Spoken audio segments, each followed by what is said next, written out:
Salut Charles-Henri. Salut Richard. Je fais comme si je te disais salut, mais en fait ça fait quelques heures qu'on est ensemble déjà. Ouais. Est-ce que tu peux te présenter pour les gens qui ne te connaissent pas? J'ai 42 ans, je suis le fondateur du groupe Versicolor, un groupe de presse, de médias et de communication et d'événementiel. Voilà.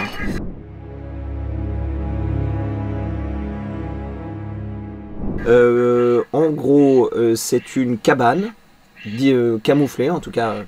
Un gabion. Parce qu'elle est presque sous terre, là, on la voit pratiquement pas. Alors en fait, le gabion, le terme, c'est une hutte dans le nord, un gabion en Normandie et une tonne dans le sud. Mais on parle de la même réalité. C'est des appellations régionales, voilà. Comme certains canards, un souchet dans le nord c'est un rouge, et ici c'est une barbelle, et chez vous, enfin en tout cas dans les Landes où tu étais, c'est une palotte. Voilà. Un palotte. Donc voilà, il y a ces différences sémantiques, en tout cas de nom et d'appellation. Après, en plus, techniquement, un gabion, c'est une petite hutte, c'est une hutte de baie. Voilà, par opposition aux huttes de plaine qu'on retrouve dans le nord de la France, qui sont un peu plus... Il y a deux saisons en baie de Seine, il y a une où il y a des moustiques et une où on a froid. Voilà, donc on est encore dans la saison où il y a des moustiques. Et donc c'est une hutte de baie, une hutte spartiate, voilà, avec un confort limité et souvent de petite taille, et c'est le cas de là où on est. Bon, oui, il y a combien? Il y a 6 mètres carrés là? Il y a 2 fois 6 mètres carrés, 6 mètres carrés dans la pièce à vivre et 6 mètres carrés dans la pièce de veille où on chasse. Voilà. Donc dans le nord, en tout cas en Normandie, les gabions sont globalement très dissimulés par rapport à ce qu'on peut voir dans le sud sur les étangs des Landes ou du Médoc, qui sont assez visibles en plein milieu des plans d'eau. Nous, on est quasiment invisible. Il y a juste 20% du gabion qui dépasse du niveau de l'eau.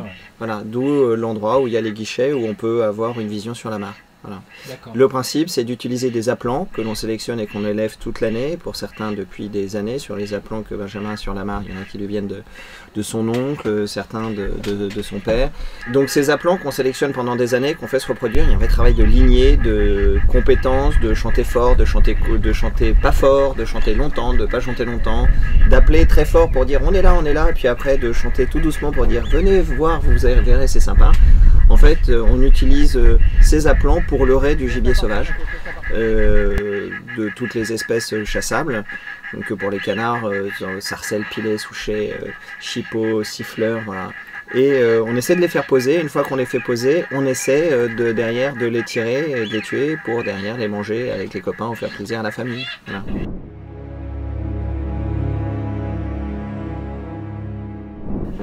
Je peux concevoir qu'on soit différent, mais à un moment, il raconte tellement de merde, tellement de conneries, tellement d'inepties. Tu sais ce qu'on dit, hein, le vrai mythomane, à un moment, il finit par croire à ses mensonges. Donc, moi, je pense qu'aussi, à un moment, ils sont habités par les clichés qu'ils véhiculent. Je pense qu'à un moment, malheureusement, pour des raisons, et je suis pas psychiatre, donc j'ai zéro compétence, je pense ils croient qu'on veut du mal à nos animaux. Je suis pas un militant. Pour moi, la différence entre le militant et le combattant, le militant veut imposer à l'autre, le combattant se défend en attaque. Voilà. Pour ceux qui ne comprennent pas, c'est les Ukrainiens. Ils n'ont pas attaqué la Russie. Ils n'avaient pas de velléité violente vis-à-vis de l'État russe. Mais quand on a dit à un moment, chez vous, ça va devenir la Russie, ils se sont battus. Nous, comme il y a des gens qui veulent faire disparaître notre mode de vie, parce que je faisais une blague tout à l'heure en disant que je ne savais pas quoi faire, donc j'allais à la chasse, c'est exactement l'inverse. La chasse, c'est un mode de vie, voilà, alors qu'il soit plus ou moins intense dans la structuration de vie des gens, mais avoir la démarche d'aller dans la nature, traquer, trouver des animaux sauvages, les tuer pour les manger, c'est pas un geste anodin. On va pas chez Carrefour chercher une barquette, tu vois. Donc je me dis, mais pourquoi est-ce que on m'a forcé à devenir un combattant? Parce que moi j'aspire juste à être heureux et à vivre tranquille avec mes potes, comme ce soir dans un gabion. Je veux emmerder personne, je veux faire de mal à personne, même pas aux animaux, hein. Je fais pas de mal. Le volonté, c'est pas de les faire souffrir, c'est de m'approprier ma proie pour la consommer. C'est une vraie différence.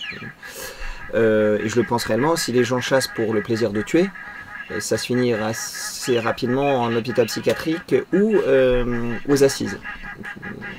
voilà, Marie Bénard, par exemple, empoisonnait tous les animaux de la ferme quand elle était enfant. Si ton plaisir c'était de tuer, il te suffirait d'aller au marché aux oiseaux, acheter des canards, les attacher à un arbre et mettre des coups de fusil. Tu casserais pas les pieds à faire ce que tu es en train de faire. Non, bien sûr. Je rappelle qu'il y a un babyphone quand tu es en train d'écouter les Vous avez vu que ça m'a tendu et un tout petit peu déconcentré. On se demandait si ça allait pas enclencher. Ces gens, en fait, ils mettent... On est en train de manger du pâté, on est bien. Et ils ont mis un micro dehors. Parce que, comme ça, ils entendent les canards, mais tout en gardant les portes fermées pour pas faire peur aux canards. J'y reviendrai, mais ces gens sont pas tranquilles dans leur tête. Il faut bien comprendre. Pour résumer, j'ai envie de vous dire, c'est des gens, ils aiment bien les canards. Voilà. Après, au-delà de ça, je sais pas, parce qu'on n'a pas parlé d'autre chose encore. Mais je vous tiens au courant. Comment est-ce qu'on a fait juste un mec qui est heureux dans son mode de vie, qui n'a jamais rien demandé à personne, comment est-ce qu'on m'a forcé à devenir un combattant? Ça avait commencé parce que pas le choix, voilà. Parce qu'on dit des choses ignobles sur moi et mes pères, sur notre mode de vie, sur la ruralité, sur les gens qui utilisent les animaux. J'avais déjà eu, il y a une vingtaine d'années, quand j'étais en école de commerce, ressenti quelques commencements de ce moment où les gens tournent, la première détestation, la première bêtise crasse. Si vous êtes chasseur, une prof m'avait dit ça en RH, si vous êtes chasseur, c'est le plaisir de tuer, c'est comme ça que j'ouvre les nouveaux prédateurs. Et je me suis dit, mais à un moment, va peut-être falloir dire en fait qui sont ces gens. Donc j'ai creusé ce qu'était l'antispécisme, je me suis renseigné, j'ai voulu comprendre d'où venait la violence de ce que nous vivions et de ce que nous prenions dans la tronche, quasiment quotidiennement. Enfin, je veux dire que je pense que... quasiment, quotidiennement. Oui, et en ce moment, c'est plutôt par benne et par tonne que de manière homéopathique. Et donc j'ai voulu comprendre ce monde-là, le monde de l'antispécisme, cette radicalité écologique et ce qu'elle véhiculait, ce qu'elle proposait. Et en fait, en y allant très vite, je me suis rendu compte que c'était je le ressentais, mais en creusant, qu'un tissu d'ineptie qui avait rien de fondé, rien de logique, rien d'intelligent, et qu'en fait ces gens maniaient le sophisme en permanence. Leur but est d'utiliser de la fake news, de la propagande, de l'information de faits pour faire croire que ce que nous faisons et ce que nous sommes, en gros, nous sommes des monstres. Voilà. Et j'ai proposé ce manuscrit à des éditeurs parisiens, des grandes maisons d'édition, et le Cherche-Midi a accepté de l'éditer. Voilà. C'est une belle maison d'édition, autant dire que quand même c'est un sujet qui touche au-delà même de nos quotidiens de chasseurs quand même. Je pense que tout le monde, enfin ceux que l'on voit très souvent à la télé, on va parler en tout cas d'Europe Écologie Les Verts, voilà, qui sont ceux qui sont les précurseurs dans cette lutte contre nous. Ils ont fait 1 627 000 voix au premier tour de l'élection présidentielle. 1 627 000 voix. Il y a actuellement en France à peu près 4,5 millions de détenteurs de permis de chasser. Tout le monde ne l'active pas chaque année, il y en a qui ont arrêté, il y en a qui sont partis travailler à l'étranger, il y en a qui ont les enfants, qui ont 1000 choses à faire et qui n'ont plus le temps, ou pas les moyens, parce que c'est une activité qui est un petit peu coûteuse quand même, populaire, mais il faut faire quand même un petit sacrifice budgétaire pour pouvoir pratiquer la chasse. Et donc il y a probablement 15 millions de culturophiles, de gens qui sont baignés dans cette culture, et je crois que tu as fait une vidéo récemment d'ailleurs où tu montrais qu'en fait pour la première fois, quand le sondage n'est pas vicié, en fait les Français sont globalement plutôt pas contre la chasse de manière majoritaire. J'ai essayé de poser ce que dit l'antispécisme. En fait, si tu veux démonter une pensée, il y a une démonstration mathématique assez puissante qui s'appelle la démonstration par l'absurde. Et que si deux axiomes sont vrais, en toute logique, le troisième est vrai. Bon, voilà. Dans le cas de l'antispécisme, en fait, à chaque fois que tu écris la chose, tu te rends compte qu'il y a une rupture logique. Donc, tu démontres par l'absurde que le présupposé de base est faux. Je te prends l'antispécisme, en fait, ça raconte quoi? C'est-à-dire qu'il n'y a pas d'espèce. Un homme, une vache, une poule, un moustique, tous égaux. Bon. Il y a une manière de l'appliquer, c'est l'animalisme. Voilà, parce que l'antispécisme est à l'animalisme, ce que la République est à la démocratie. L'idée de démocratie, une manière d'appliquer l'antispécisme. Donc l'animalisme, c'est des droits égaux. Bon, ça s'écrit. Nous avons tous les mêmes droits, tous les êtres vivants, d'accord? Sauf que chez les humains, il y a un pacte social pour vivre en société. Et derrière, pour pouvoir avoir des droits, on a des devoirs. Donc on pourra appeler ça en termes, dans la logique antispéciste, un pacte spécial entre espèces. Et pour aller au bout de ce pacte spécial, donc il faudrait que tous les espèces, en tout cas tous les êtres vivants, parce que justement il n'y a pas d'espèces, mais aient des devoirs.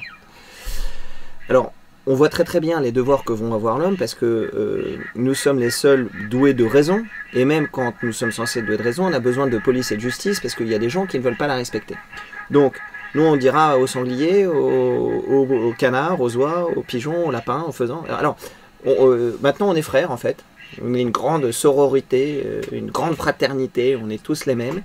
On vous mange plus, on va plus vous faire du mal. Donc en revanche, nos champs, là ce serait cool, vous n'y touchez plus.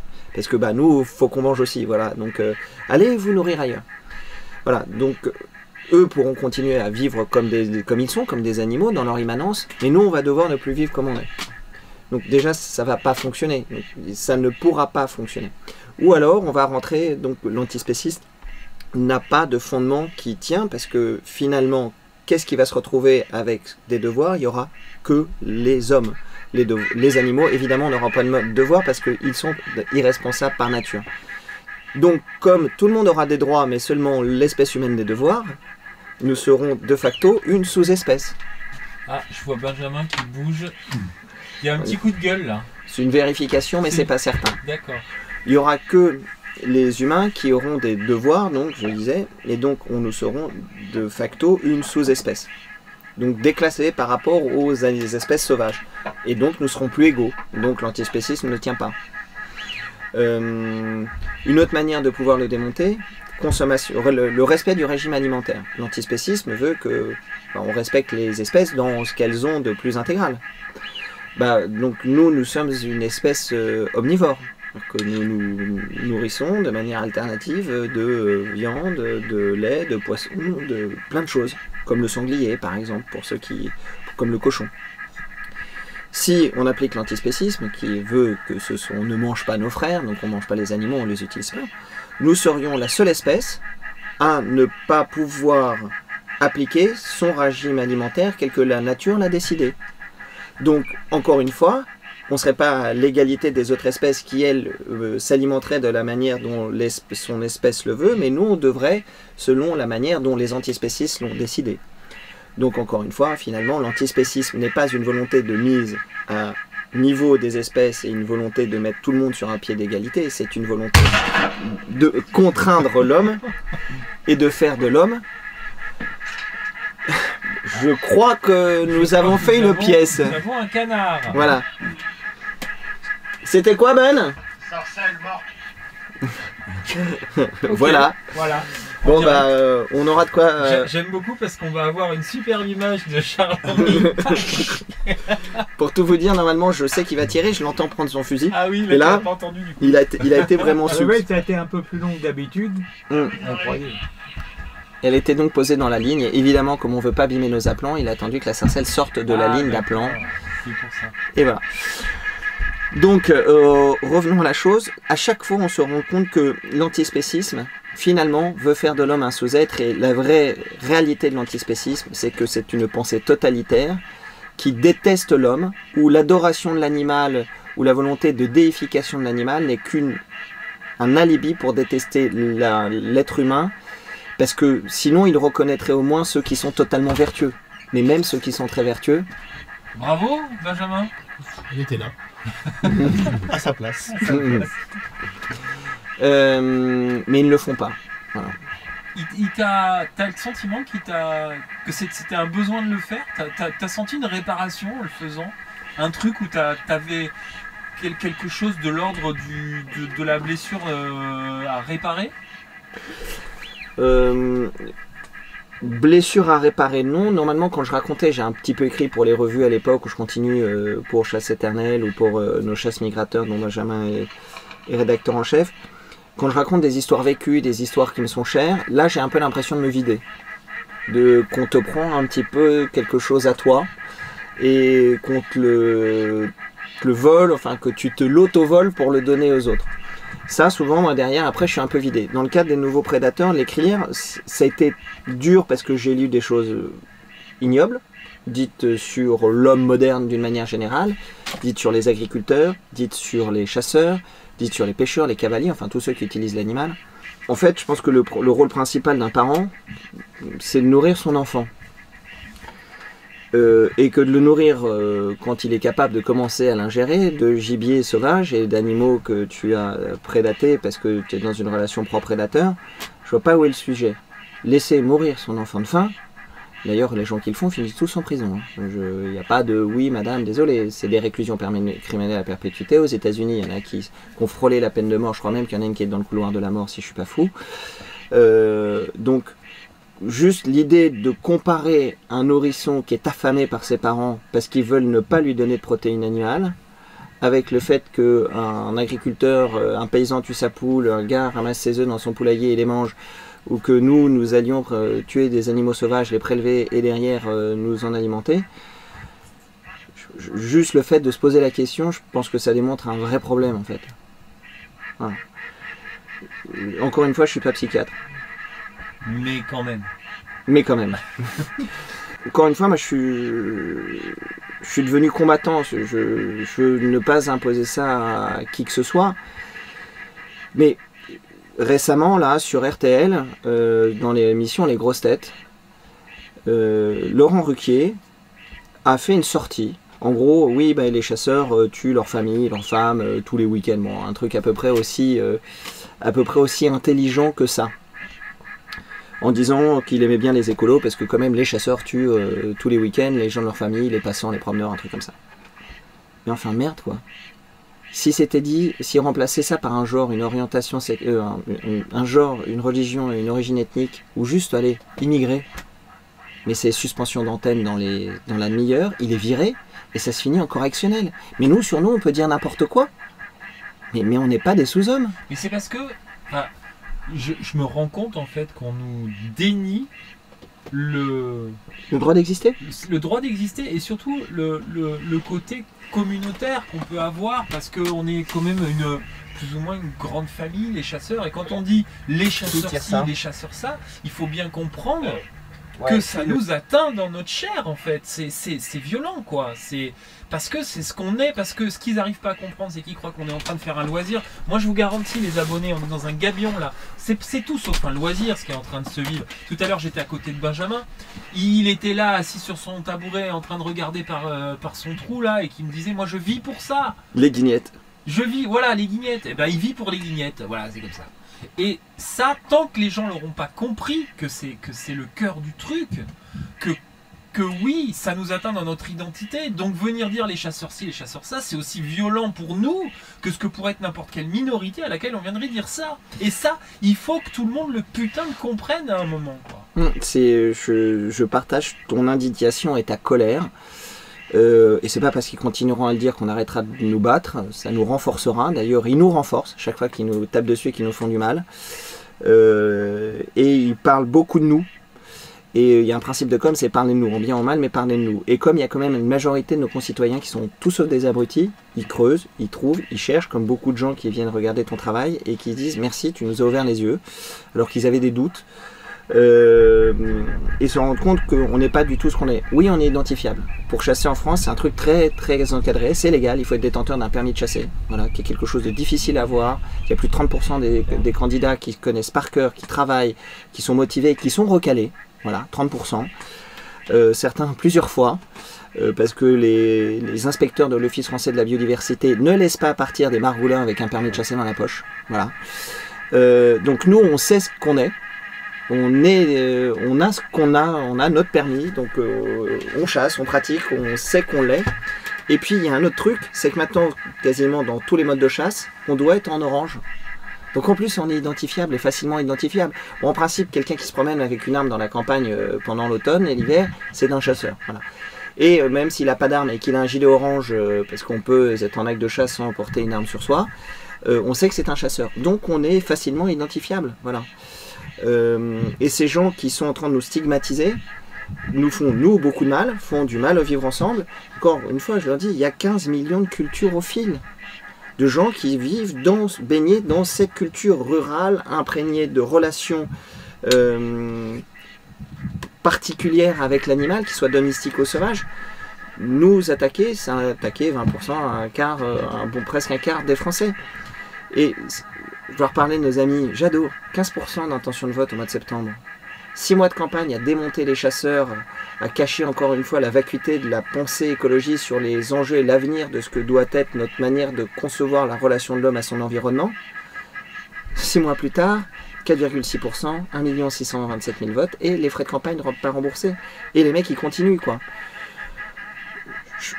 Ils nous font et beaucoup de mal, et beaucoup de bien. Voilà. Parce qu'en fait, en parlant de nous, ils nous ont forcés à sortir du bois, à dire qui on était, à ne pas vivre honteux caché, mais vivre heureux caché. On n'avait pas envie de dire à tout le monde qu'on était tellement bien dans notre vie de chasseur. Parce que toute personne voulant y rentrer, elle était le bienvenu, on ne ferme pas la porte, on n'est pas non plus raciste, enfin, malgré ce que peuvent raconter plein de connards. Et on était juste bien sans vouloir emmerder personne. Ils nous ont forcé à nous montrer, à casser les clichés. On est nombreux à se combattre et avancer là-dessus, et c'est ce qu'on est en train de montrer. Et donc ça m'agace toujours autant, de temps en temps ça m'empêche un peu de dormir, mais ça me l'empêche moins depuis que j'ai compris 2 choses fondamentales. Un, que c'était une lutte, la lutte contre la chasse, c'était une lutte contre la viande.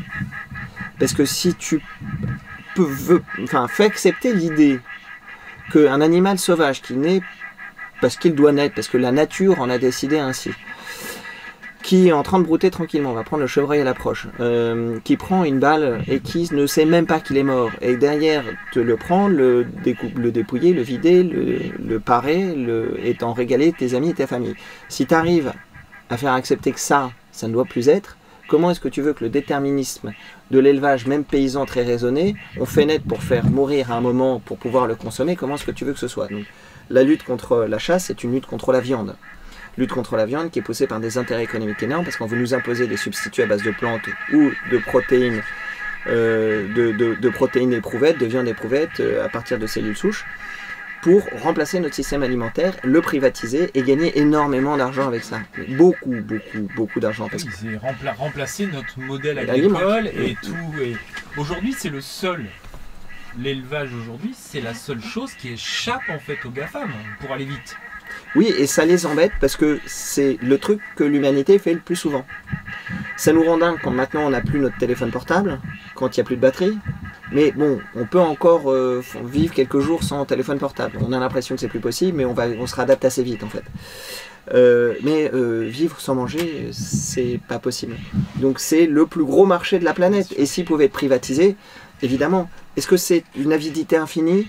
Est-ce que c'est un délire prométhéen de contrôle et de superpuissance? Si nous sommes passés de l'homme des temps anciens à l'homme moderne, il y a globalement 6 à 8 000 ans, c'est parce que nous sommes passés du statut d'abord de chasseur-cueilleur, qui nous a permis d'arriver jusque-là, au statut d'éleveur, de sédentaire, de ne plus être que des nomades, de domestiquer l'animal, de domestiquer la plante, de commencer l'agriculture.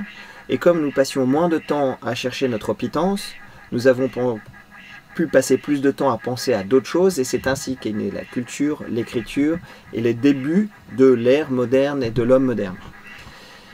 Bien en fait, ce que nous sommes, même quand ils se veulent 2.0 et transhumanistes, à l'origine de ça, il y a quand même des chasseurs et des éleveurs et des agriculteurs. Et comme ils veulent tout déconstruire, tout réécrire, eh bien, en attaquant les fondations de ce qu'est l'homme moderne actuellement, ils pensent pouvoir gagner du temps et pouvoir faire table rase de 8-10 000 ans qui a fait que nous sommes devenus civilisation, et que quand l'animal ne se pose pas la question du sort de l'homme, l'homme a la capacité de se poser quel sera le sort de l'animal, et ce qui est le privilège humain et qui est la grande différence entre l'homme et l'animal.